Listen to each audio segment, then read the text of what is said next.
అబ్రహాము కట్టిన మూడవ బలిపీఠము పేరు ఏమిటి అనంటే వాగ్దాన బలిపీఠము. ఏంటి చెప్పండి? వాగ్దాన బలిపీఠము. ప్రత్యక్షపు బలిపీఠము, ప్రార్థన బలిపీఠము, మూడవది వాగ్దాన బలిపీఠం. ఎందుకని ఈ బలిపీఠానికి ఆ పేరు పెట్టబడింది అనంటే, మనము దీనికి ముందు జరిగిన సందర్భాన్ని మనం నేర్చుకోవాలి, తెలుసుకోవాలి. ప్రియమైన దేవుని ప్రజలారా, అబ్రహాము ప్రార్థన బలిపీఠాన్ని కట్టిన తర్వాత, బలిపీఠం కట్టి ప్రార్థన చేసిన తర్వాత, అబ్రహాము జీవితంలో ఒక భయంకరమైన కరువు వచ్చింది. ఏమొచ్చింది? కరువు వచ్చింది. 12వ అధ్యాయంలో మీరు చదువుకున్నట్లయితే చూడండి, 12వ అధ్యాయం 8వ వచనం పైన మనం చూస్తున్నట్లయితే, యెహోవాకు బలిపీఠము కట్టి యెహోవా నామమును ప్రార్థన చేసెను.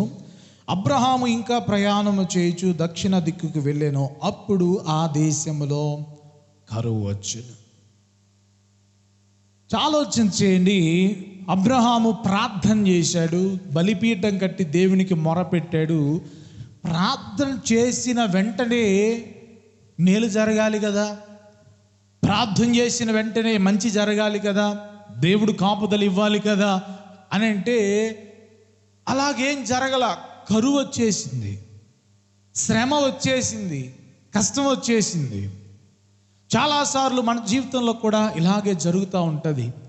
మనమేమో మంచి జరగాలని, బాగుండాలని, మేలు కలగాలని, ఆశీర్వాదాలు కలగాలని, చేస్తున్న పనిలో దీవించబడాలని చెప్పేసి మనం ప్రార్థన చేస్తే, దానికి విరుద్ధంగా, వ్యతిరేకంగా శ్రమలు, కష్టాలు, ఇబ్బందులు ఇవన్నీ కూడా కలుగుతూ ఉండడం చాలా మనల్ని బాధ పెడుతూ ఉంటాయి, కృంగదీస్తూ ఉంటాయి. అరే, ఇంతగా ప్రార్థన చేశాను, ఇంతగా దేవుని కొరకు మొరపెట్టాను, నాకెందుకని వ్యతిరేకంగా ఇలా జరుగుతున్నాయి అని బాధపడుతూ ఉంటాం. అబ్రహాము జీవితంలో కూడా ఇలాగే జరిగింది. అయితే ఇది ఒక పాఠం మనం నేర్చుకోవాలి. అబ్రహాము ప్రార్థన చేసిన తరువాత కరువు వస్తే ఇక దేవునికి వ్యతిరేకంగా ఆలోచన చేశాడు.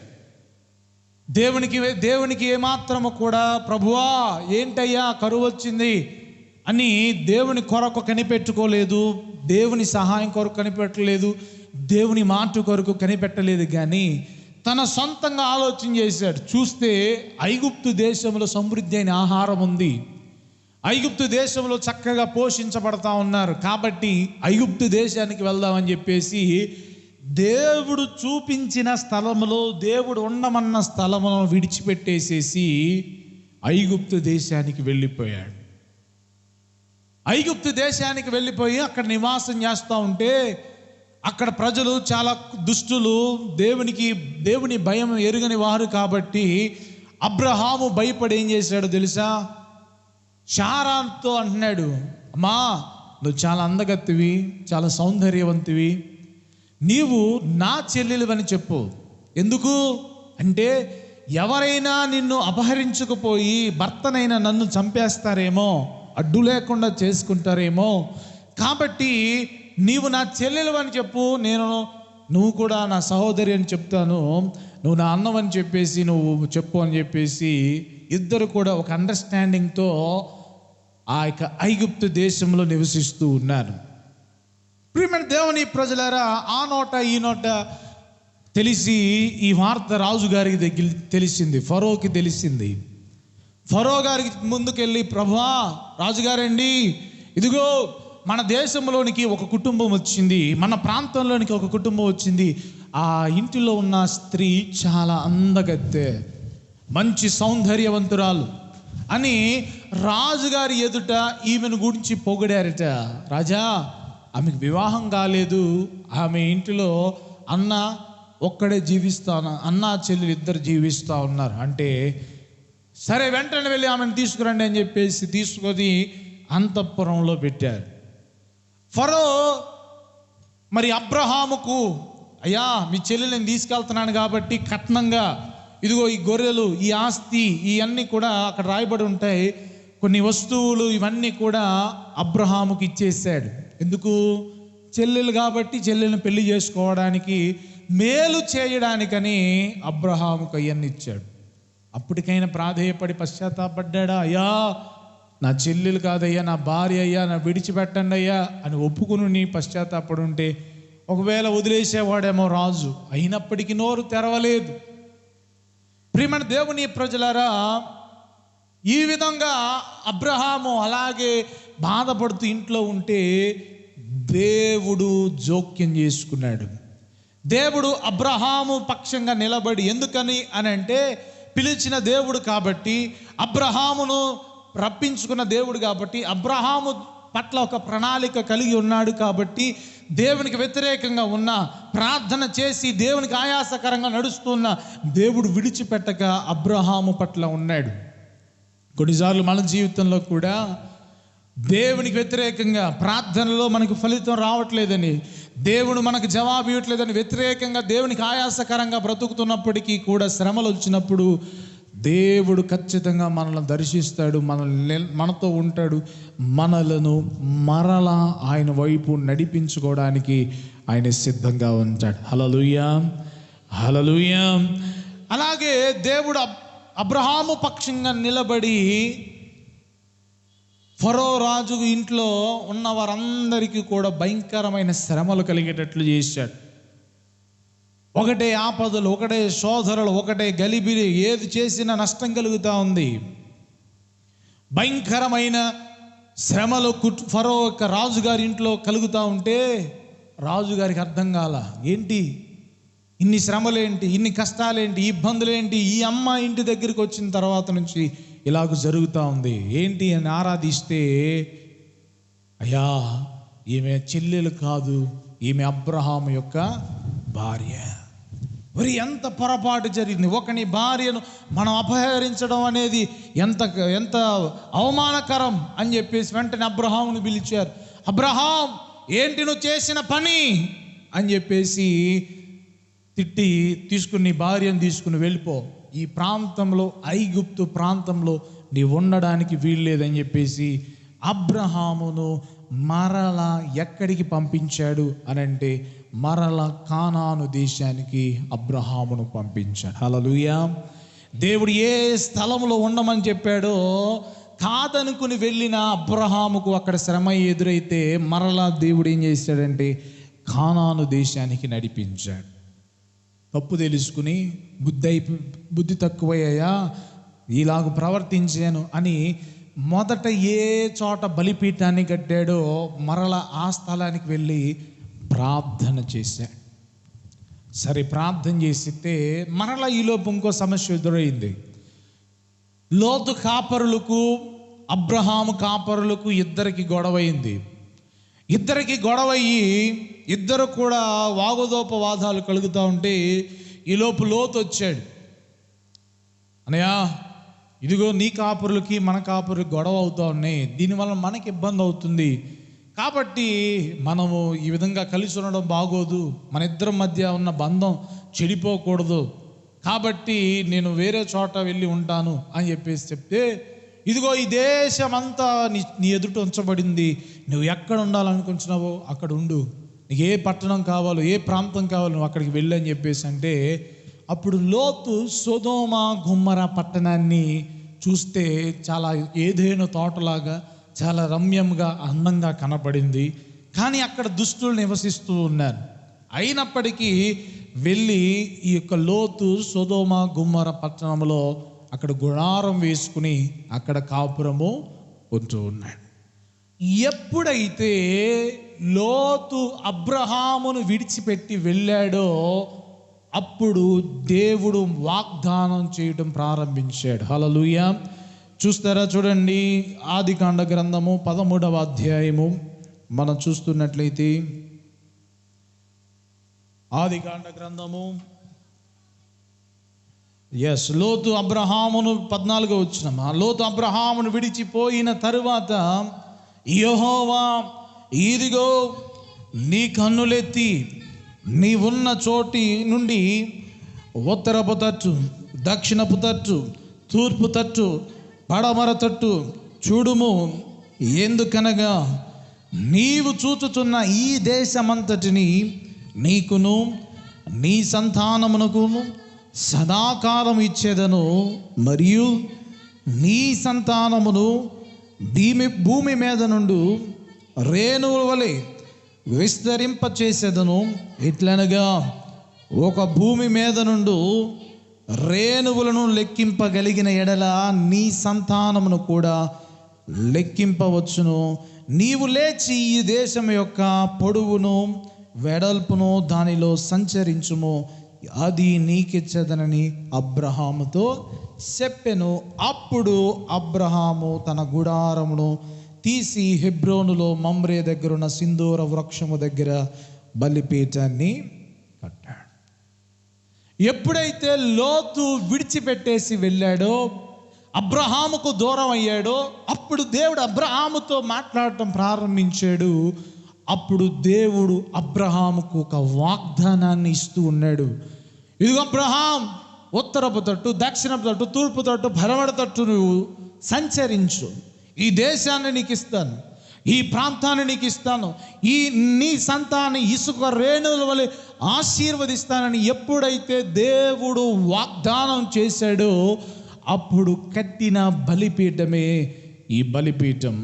మొదట బలిపీఠమేమో మోరే దగ్గరనున్న మమ్రే అనే మమ్రే దగ్గర ఉన్న సింధూర వృక్షములో అక్కడ కడితే, ఈ మూడవ బలిపీఠము హెబ్రోనులో ఈ యొక్క బలిపీఠాన్ని కట్టడం అనేది మనం అక్కడ చూస్తూ ఉన్నాం. ప్రియమైన దేవుని ప్రజల కనుకనే వాగ్దానము చేసిన తరువాత కట్టిన బలిపీఠము కనుక ఈ బలిపీఠానికి ఏమని పేరు చెప్పండి?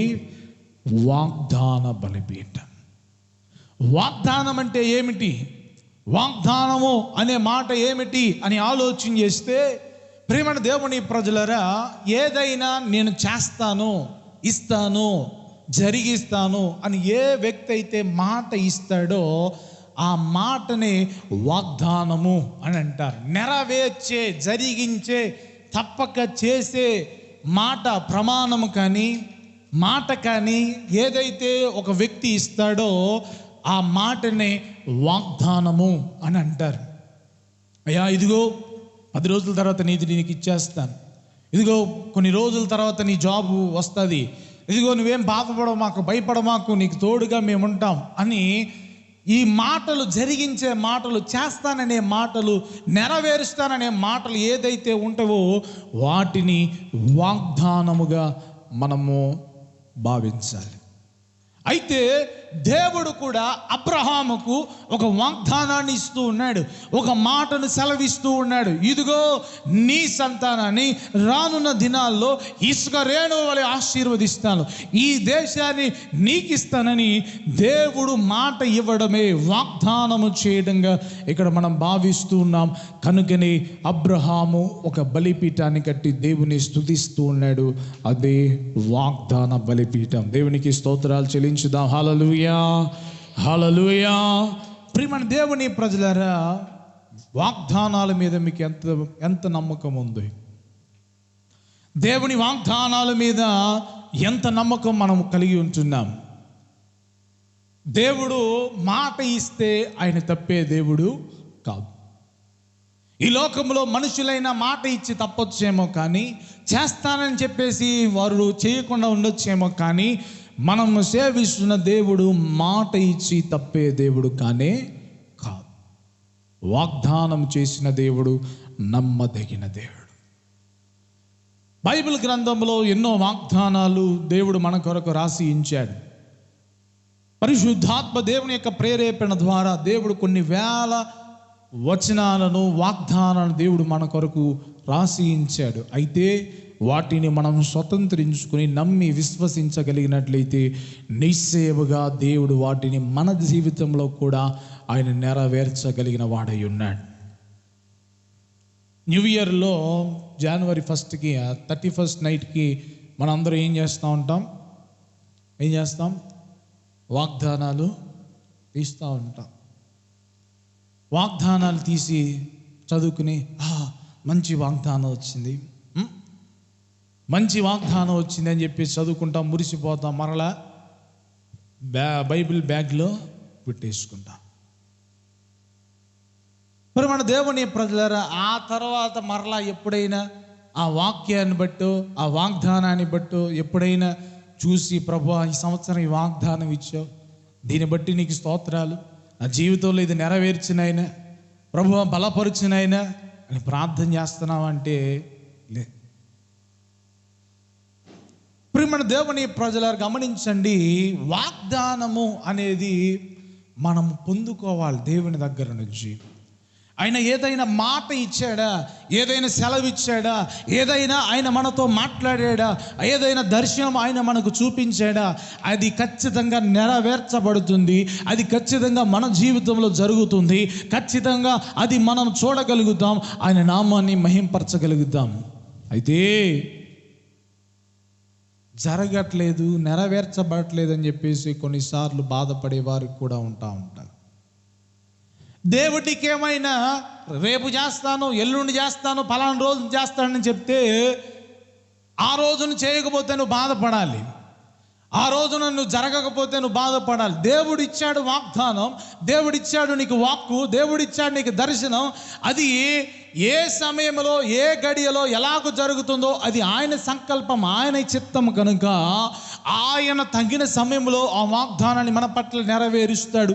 అయితే అంతవరకు మనలో సహనం ఉండదు, అంతవరకు మనలో ఓర్పు ఉండదు, అంతవరకు మన జీవితంలో దాని కొరకు నిరీక్షణ కలిగి ఎదురు చూసేవారిగా ఉండం.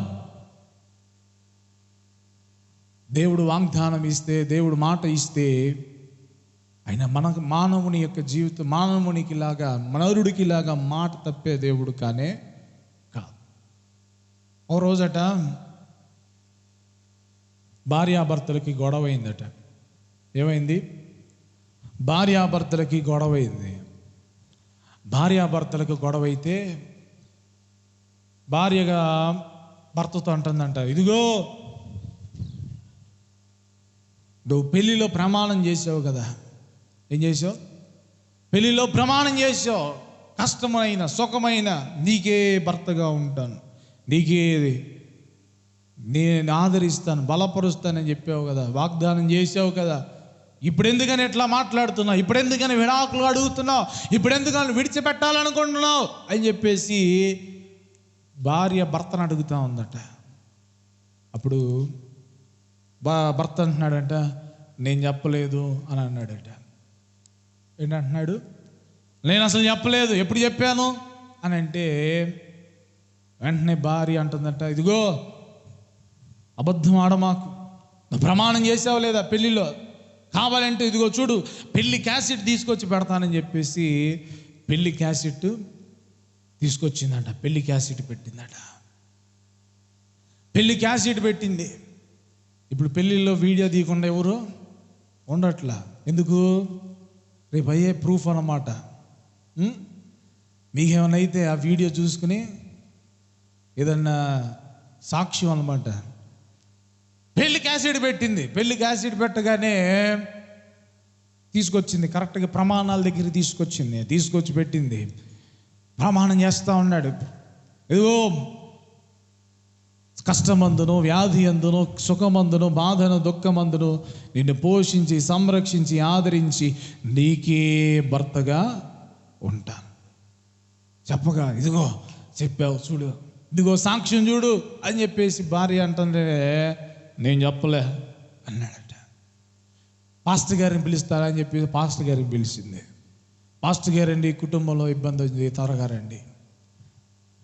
పాస్టర్ గారు వచ్చాడట. ఏంటయ్యా, ఏంటి సమస్య? ఇదిగో పాస్టర్ గారండి, మా ఆయన ఇదిగో ఈ విధంగా గొడవ అయింది, నన్ను విడిచిపెట్టేస్తాను, విడాకులు ఇస్తానంటున్నాడు, పెళ్లిలో ప్రమాణం చేశాడు కదా, ఇప్పుడు ఆ మాట తప్పుతా ఉన్నాడు, మీరే మాట్లాడాలి అని చెప్పేసానంటే, అయ్యా నువ్వు దేవుని సమక్షంలో పెళ్లిలో అందరి మంది ప్రమాణం చేసావు, అందరికి ముందు చెప్పావు, ఇట్లా మాట తప్పడం మంచిది కాదు, దేవుని ఉద్దేశం కాదు, దేవుడు జతపరిచిన వాడు ఎవరు వేరు చేయకూడదు అని చెప్పేసి అంటే, నువ్వు ప్రమాణం చేసావు కదా, ఎందుకు ఇట్లా ఉన్నావు అంటే, నేను ప్రమాణం చేయలేదండి అని అంటున్నాడట. ప్రమాణం చేయలేదంటే నేను అంత చక్కగా కనపడతా ఉందంటే, నేను ప్రమాణం చేయలే, నువ్వు చెప్పమంటే చెప్పా అన్నాడట. ఏమంటున్నాడు? నువ్వు చెప్పమంటే నేను చెప్పా కానీ నేను ప్రమాణం ఏమీ చేయలేదట. పాస్టర్ గారు చెప్తే చెప్పాడు తనంతట తాను. ప్రియమైన దేవుని ప్రజలారా, మానవుడు మాట ఇచ్చి తప్పేవాడిగా ఉంటాడు. ఇస్తానంటాడు, ఇవ్వడు. చేస్తానంటాడు, చేయడు. జరిగిస్తానంటాడు, ఇవ్వడు, జరిగించడు. తోడుగా ఉంటానంటాడు, ఉండడు. కానీ మనం సేవిస్తున్న దేవుడు వాగ్దానం చేసి మాట ఇచ్చి తప్పే దేవుడు కానే కాదు. హల్లెలూయా. దేవునికి గంభీరంగా స్తోత్రాలు చెప్దాం. హల్లెలూయా, హల్లెలూయా. ఏ వాగ్దానం అయితే నీవు దేవుడిచ్చాడో, ఏ మాట అయితే దేవుడు నీకు ఇచ్చాడో, ఏ దర్శనం అయితే దేవుడు నీకు ఇచ్చాడో, ఆ దర్శనాన్ని నీవు అనుసరించి వెంబడించి దాన్ని పట్టుకుని నీ ఆత్మీయ జీవితాన్ని దేవుని కొరకు నీవు కాపాడుకోవటమే వాగ్దాన బలిపీఠాన్ని కట్టడం అంటే. వాగ్దాన బలిపీఠము కట్టడం అంటే ఏమిటి అనంటే, దేవుని వాగ్దానమును నువ్వు మరిచిపోక, దేవుని వాగ్దానమును విడిచిపెట్టక, దేవుడిచ్చిన మాటను, ఆయన మాటను మీరి తప్పిపోయి దేవునికి వ్యతిరేకంగా నువ్వు మారిపోయి ఇవన్నీ కూడా కరెక్ట్గా లే, దేవుడు మాట ఇచ్చాడు కానీ ఏం జరిగించడులే అని చెప్పేసి వాగ్దానాన్ని మరిచిపోవడమే వాగ్దాన బలిపీఠాన్ని పడవేసుకోవటం. నీ పిలుపు, దేవుడిచ్చిన మాట, దేవుడిచ్చిన దర్శనం, దేవుడిచ్చిన వాక్కును నీవు అంతము వరకు నిరీక్షణ కలిగి ఎదురు చూడగలిగినట్లయితే, దేవుని కొరకు ఎదురు చూడగలిగినట్లయితే, నిశ్చయముగా నా దేవుడు తగిన సమయంలో ఆయన మాటను నెరవేర్చి ఆయన మహిమపరచబడతాడు. హల్లెలూయా.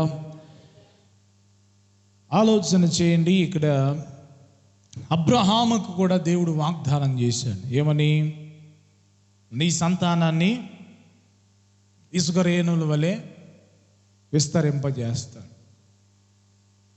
అబ్రహాముకు ఎంతమంది పిల్లలు? ఇష్మాయేలు, ఇస్సాకు, ఆ తర్వాత కెతుర్రాకు పుట్టిన బిడ్డలు. 25వ అధ్యాయంలో మనం చూస్తున్నట్లయితే, అతనికి ఆమె జిమ్రాను, మోక్షాను, సీధాను, మిథ్యాను, ఇష్బాకు, హనుషు అను వారిని కరెను. మొత్తం ఎంతమంది? ఇక్కడ 6, ఆ తర్వాత 2, 8 మంది సంతానం మాత్రమే కలిగారు. ఈ 8 మంది సంతానం ఇసుక రేణుల వలె ఎలా అవుతుంది? ఈ 8 మంది సంతానము మరి ఎలా ఇసుక రేణుల వలె వ్యాపించింది? దేవుడిచ్చిన వాగ్దానం యాడ నెరవేర్చబడింది? మనం పరిశీలన చేస్తే, మనం పాయింట్ టు పాయింట్ ఆలోచన చేస్తే, దేవుడిచ్చిన వాగ్దానము ఇసుక రేణుల వలె అయినట్లుగా కాదు కదా. అబ్రహాముకి 8 మందే కదా అనంటే, లేదు ప్రియమైన దేవుని ప్రజలారా. అబ్రహాముకు ఇస్సాకునిచ్చాడు, ఇస్సాకుకు యాకోబుని ఏశావునిచ్చారు, యాకోబు యొక్క సంతానాన్ని ఇశ్రాయేలు జనాంగముగా దేవుడు ఆశీర్వదించాడు. హల్లెలూయా, హల్లెలూయా. ప్రియమైన దేవుని ప్రజల ఇసుక రేణుల వలె వ్యాప్తి చెందించాడు, ఆశీర్వదించాడు, ఎక్కువ మంది అయ్యేటట్లుగా చేశాడు. ఫరో రాజు చూసి మైండ్ పోయింది, ఒరే వీరు మనకంటే ఆశీర్వదించబడుతున్నారు, మనకంటే జనాభా ఎక్కువ అవుతూ ఉన్నారు, కాబట్టి వీరిలో ఉన్న మగ సంతానం అందరినీ కూడా చంపించేసేసేయండి, మగ సంతానం ఉండడానికి వీల్లేదని చెప్పేసి ఇశ్రాయేలు ప్రజల్లో పుట్టిన పిల్లలను చంపడానికి ఫరో రాజు ప్రయత్నం చేశాడు.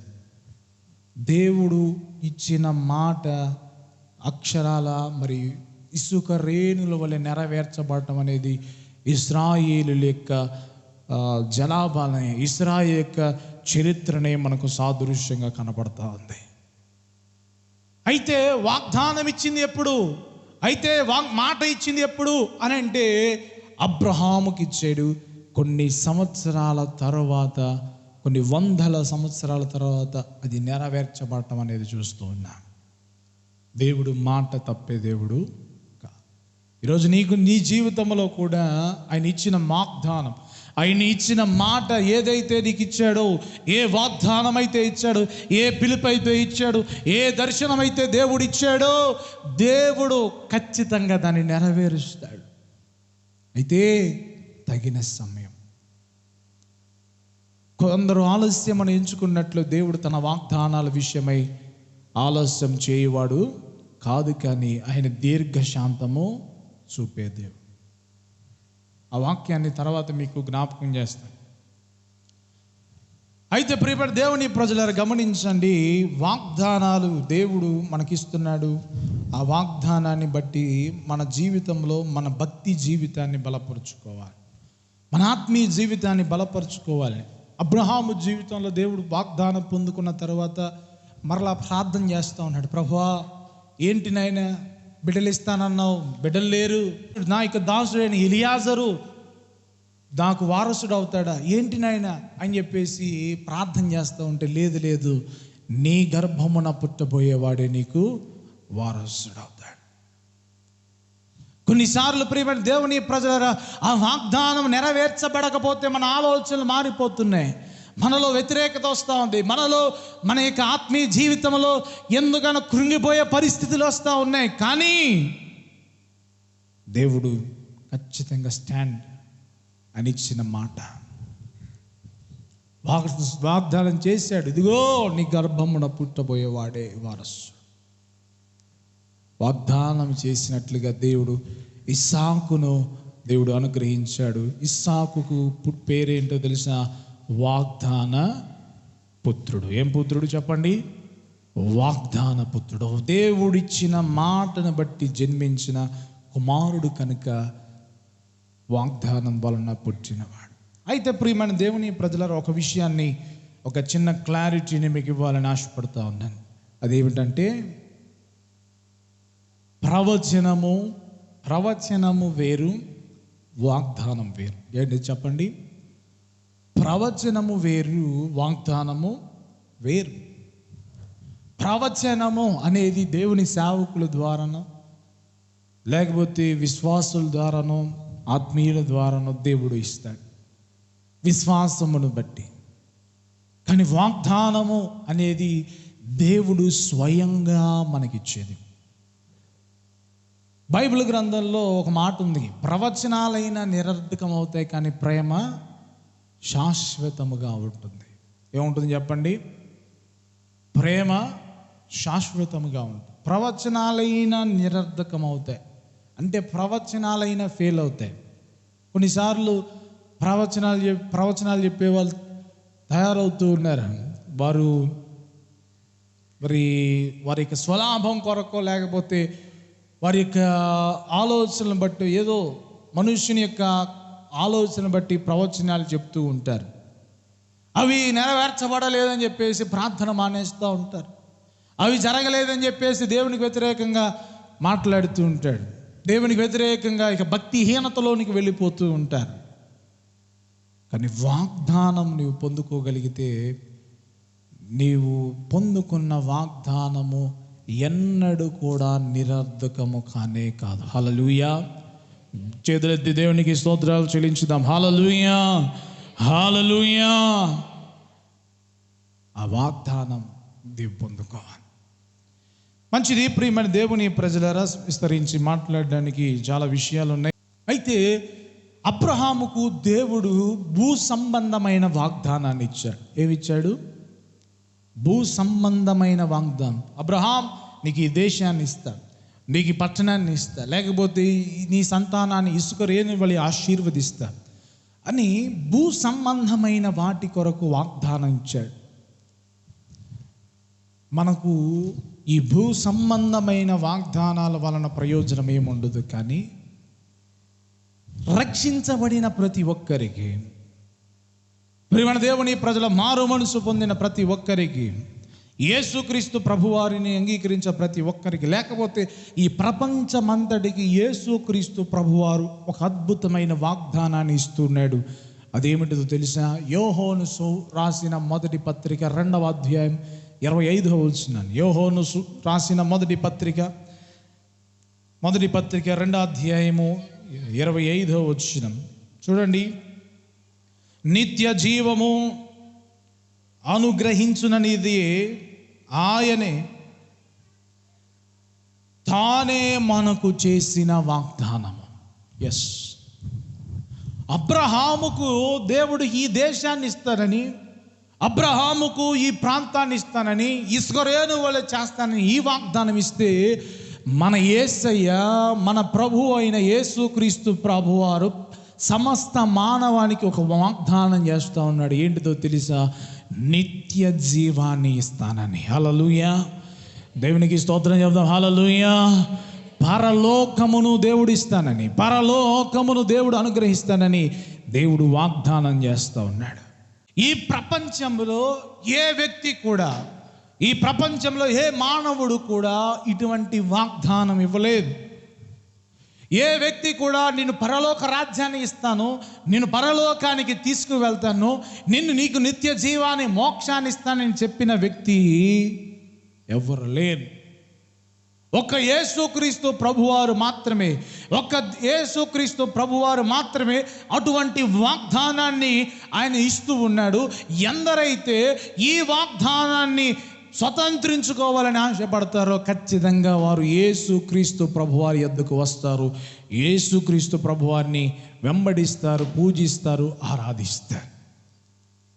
ఈరోజు క్రైస్తవుడు ఎందుకని యేసుక్రీస్తు ప్రభువారు వెంబడిస్తూ ఉన్నాడు? ఎందుకని యేసుక్రీస్తు ప్రభువారిని ఆరాధిస్తూ ఉన్నారు? ఎందుకని తన నమ్మిన వారిని విడిచిపెట్టేసి యేసుక్రీస్తు ప్రభువారి యొద్దకు వస్తూ ఉన్నారంటే, యేసుక్రీస్తు ప్రభువారు ఒక్కడే నిత్య జీవాన్ని ఇస్తానని, పరలోక రాజ్యాన్ని తీసుకుని వెళ్తానని అధికారం కలిగిన వాడిగా, వాగ్దానం చేసిన వాడిగా మనం చూడగలుగుతూ ఉన్నాం. ఏమండి, ఇప్పుడు నేనున్నాను, నేను పరలోక రాజ్యాన్ని ఇస్తానంటే మీరు నమ్ముతారా? అమ్మా, నేను పరలోక రాజ్యానికి తీసుకువెళ్తానంటే ఎవరు కూడా నమ్మలేరు. అమ్మా, నీకు 1,00,000 రూపాయలు ఇస్తాను అని అన్నాను అనుకోండి, ఏమో పాస్టర్ గారికి ఆడయి, పాస్టర్ గారి దగ్గర ఉంటే కదా ఇవ్వడానికి, పాస్టర్ గారికి అప్పుల్లో ఉన్నాయి, ఎక్కడ ఇస్తాడు అని చెప్పేసి అనుకుంటాను. అదే బిల్ గేట్సో లేకపోతే మన ముఖ్యమంత్రి, ఎమ్మెల్యే 1,00,000 రూపాయలు ఇస్తారంటే ఏం చేస్తాం? ఖచ్చితంగా నమ్ముతాం. ఎందుకు? అతనికి ఆ సామర్థ్యత ఉంది, అతనికి ఆ విధమైన ఏమంటారు, ఇక ఆర్థికమైన పరిస్థితి అతనికి ఉంది కాబట్టి 1,00,000 రూపాయలు ఈజీగా ఇవ్వగలుగుతాడు కాబట్టి ఖచ్చితంగా మనము నమ్ముతాం. కొంతమందికి ఎవరికో ఒకరికి ఇచ్చిన వాడిగా ఉన్నాడు కాబట్టి ఖచ్చితంగా మనము నమ్ముతాం. మరి యేసుక్రీస్తు ప్రభువారు పరలోక రాజ్యాన్ని ఇస్తానంటే ఎలా నమ్మగలుగుతున్నాము అని అంటే, మన దేవుని ప్రజలరా, ఆయన మాట ఇవ్వడం మాత్రమే కాదు, కానీ అనేకులను అట్టి మార్గాలు నడిపించిన వాడిగా ఉన్నాడు. అంత మాత్రమే కాదు, కానీ పరలోక రాజ్యం తీసుకువెళ్ళడానికి ఆయన బలి పశువుగా మారిపోయిన వాడిగా ఉన్నాడు. అంత మాత్రమే కాదు, కానీ సిలువలో వేలాడుతున్న 2 దొంగల గురించి మనం చూస్తూ ఉన్నాం.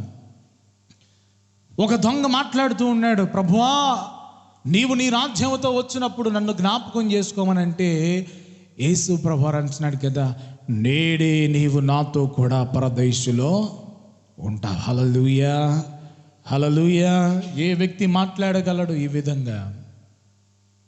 ఏ వ్యక్తి చెప్పగలడంటే, అధికారం కలిగిన వాడు, సామర్థ్యత కలిగిన వాడు, సర్వమును ఎరిగిన వాడు ఈ విధంగా మాట్లాడగలడు. ప్రియమైన దేవుని ప్రజలారా, యేసుక్రీస్తు ప్రభువారి శరీరధారిగా ఈ లోకానికి, భూలోకానికి దిగవచ్చిన దేవుడు కాబట్టి ఎన్నో ఆశ్చర్య కార్యాలు, అద్భుత కార్యాలు చేసి మనుషుని యొక్క మనసులో ఉన్న ఆలోచన కూడా ఎరిగిన వాడిగా ఉన్నాడు కాబట్టి, ప్రియమైన దేవుని ప్రజలారా, అసాధ్యమైన కార్యాలు, చనిపోయిన వారిని బ్రతికించాడు, మరణించి తిరిగి లేచాడు, పాపమును లేని వాడిగా జీవించాడు, అద్భుత కార్యాలు చేశాడు. ప్రియమైన దేవుని ప్రజలారా, తనతో పాటు ఒక వ్యక్తిని పరలోక రాజ్యానికి చనిపోతూ తీసుకుని వెళ్ళగలిగాడు.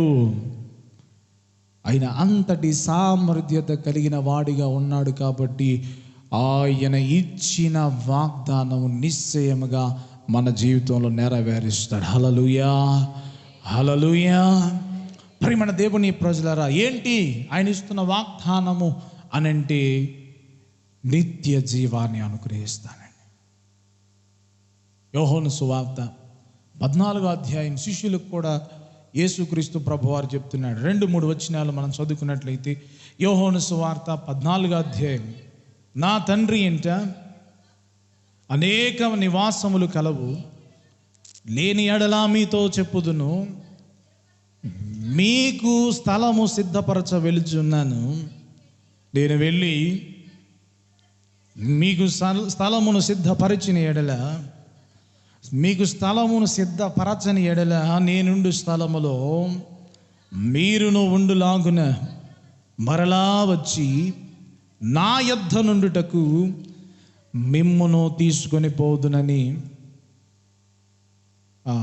పోదును. చాలా ప్రియమైన దేవుని ప్రజలారా, ఇక్కడ మనం చూస్తూ ఉన్న శిష్యులకు కూడా చెప్తున్నారు, ఇదిగో నా తండ్రి ఇంట అనేకమైన నివాసములు కలవు, లేని ఎడల మీతో చెప్తాను. ఒకవేళ లేకపోయినా నేనుండు స్థలములో మీరుండులాగున మరలా మీ యొద్దకు నేను వస్తా.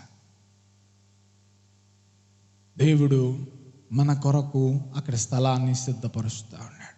యేసుక్రీస్తు ప్రభువారు అక్కడ మన కొరకు నివాసాలు సిద్ధపరుస్తున్నాడు. అదే ఆయన ఇస్తున్న వాగ్దానం. ప్రియమైన దేవుని ప్రజలారా, ఎందరూ ఎవరైతే ఈ వాగ్దానాన్ని విశ్వసిస్తారు, ఎవరైతే ఈ మాటను నమ్ముతారు, యేసుక్రీస్తు ప్రభువారు మనలను పరలోక రాజ్యానికి చేర్చే వ్యక్తిని ఎవరైతే విశ్వసిస్తారో వారి జీవితంలో నిశ్చయముగా యేసయ్యను వెంబడించకుండా, యేసుక్రీస్తు ప్రభువారికి లోబడకుండా, ఆయన కొరకు జీవించకుండా ఉండనే ఉండరు. ఒక వ్యక్తి 1,00,000 రూపాయలు ఇస్తానంటే ఆయన కొరకు ఎలాగైతే ఎదురు చూస్తున్నాడో, ఆయన కొరకు ఎలాగైతే ఆశ పెట్టుకుంటున్నాడో, ఒక వ్యక్తి యేసుక్రీస్తు ప్రభువారు నిత్య జీవాన్ని ఇస్తాను, మిమ్మల్ని పరలోక రాజ్యాన్ని తీసుకుని వెళ్తాను, మీకు పరలోక రాజ్యంలో నివాసాలను సిద్ధపరుస్తున్నానంటే, ఈరోజు చాలామంది నమ్మక విశ్వసించక దేవునికి దూరంగా ఉండిపోతూ ఉన్నారు. మాకు అవసరం లేదండి, మాకు అక్కర లేదండి. ఈరోజు ప్రతి ఒక్కరిని అడిగితే, ఏ ఒక్క తాగే వ్యక్తినైనా, లోకంలో జీవిస్తున్న వ్యక్తినైనా, బాబు నువ్వు చనిపోయిన తర్వాత ఎక్కడికి వెళ్ళాలని అనుకుంటున్నావు అంటే, నేను పరలోక రాజ్యానికి వెళ్తాను, నేను పరలోక రాజ్యంలో ఉండాలి. ఏ వ్యక్తి కూడా నరకాల్లో ఉండాలని ఆశపడ్డా.